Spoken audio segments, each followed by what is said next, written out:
Hello and welcome to this tutorial for LEGO Harry Potter Years 1 through 4. In this video we are going over the level 4-1, so the first level in Year 4.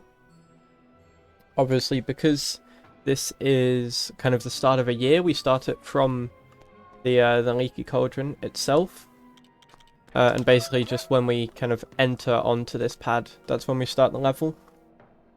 Important thing to note before we get into the level is that you want to have 2 players dropped in at the start. This is a little bit of personal preference, but basically if you have 1 player dropped in, P1 at the start of 4-1 will always be Hermione. If you have 2 players dropped in, then depending on what position Hermione is, whether she's player 1 or player 2, will affect what position Hermione is kind of going into the level. And we want Hermione to be on P2 for the second room of the level. But anyway, so once we've dropped in both players before entering, we can then enter the level. You do start with the longest cutscene in the game. I think it's 2 minutes and 45 seconds. But then after that, we get into this level. So this is basically completely split path 1P2C. We have to rescue 4 Weasleys. 2 of them we rescue with P1, 2 of them we rescue with P2, and they are completely independent rescues.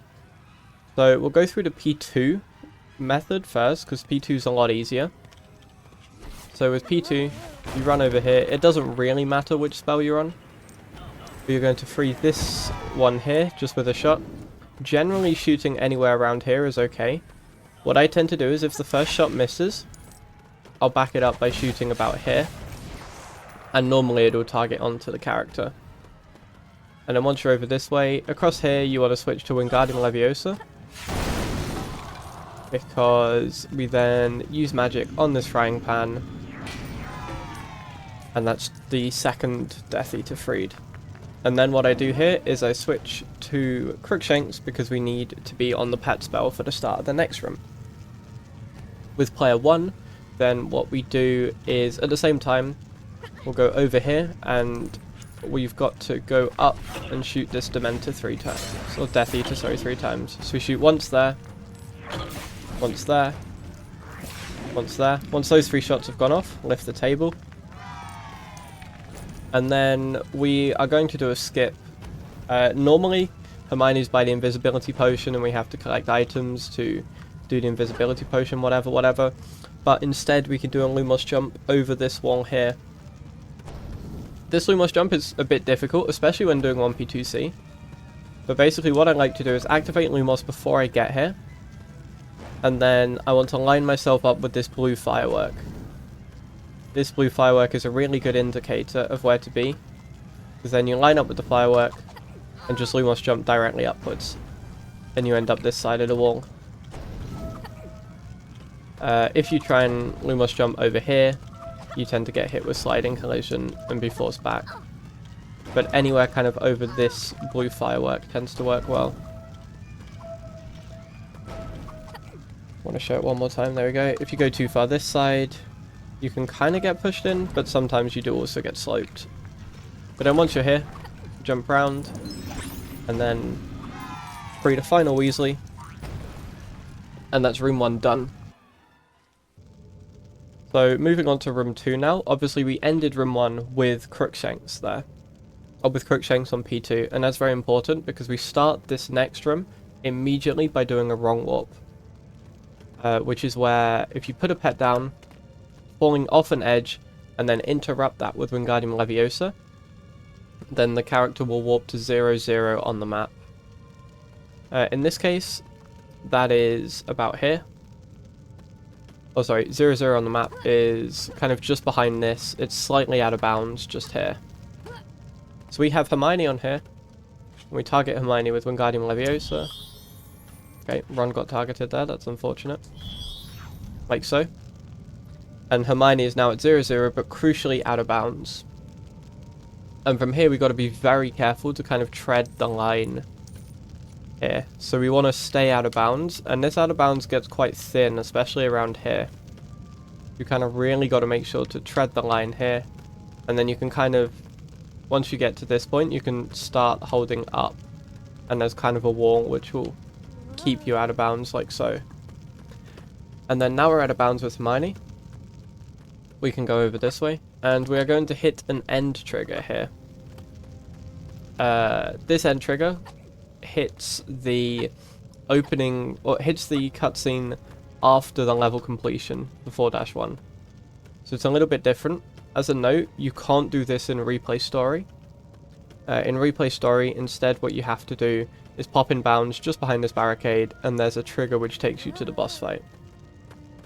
That's if you're doing like Replay Story, individual level, or full game runs. For any percent category, or even for free play, we can use this door here.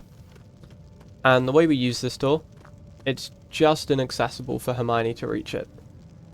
Because it is just kind of, I can't really show it that well. But it's where this kind of a big white patch is. Just to the right of where I'm targeting right there. So that's what we're aiming for. So what I tend to do is I set Crookshanks down about here. And with Crookshanks, you jump mostly right. And then kind of hold a little bit up at the end. So that time I just jump right, but you can see where the spot is. I jump right. Now this time, because I've turned around, I should maybe just clip the bottom of it. Like so. And that hits the door we need. Okay, so showing this room 1 again, but a little bit faster, so I'll move both characters at the same time here. So I switched both to Wingardium Leviosa pretty immediately. That is just personal preference, but we need it on both at different points. So I had to do the backup shot on the first Weasley with Hermione there, because the insta-shot didn't go off. But then I'm kind of mostly focusing on this lineup with Ginny. Kind of the Hermione stuff is very simple at this point. So Ginny is the bottleneck. You need to prioritize Ginny a little bit more. But then, as we go into this room, immediately hop onto here. Do the wrong warp. And I'm kind of just holding the right angle and hoping. What I'm going to do this time as well is, if you want to save maybe a couple of seconds, you can put Crookshanks down earlier. But the risk with this is, if you fail to hit the trigger, then Crookshanks spawns back at Hermione, so it's a 15-second or so time loss. But line it up here, jump, and hit the door.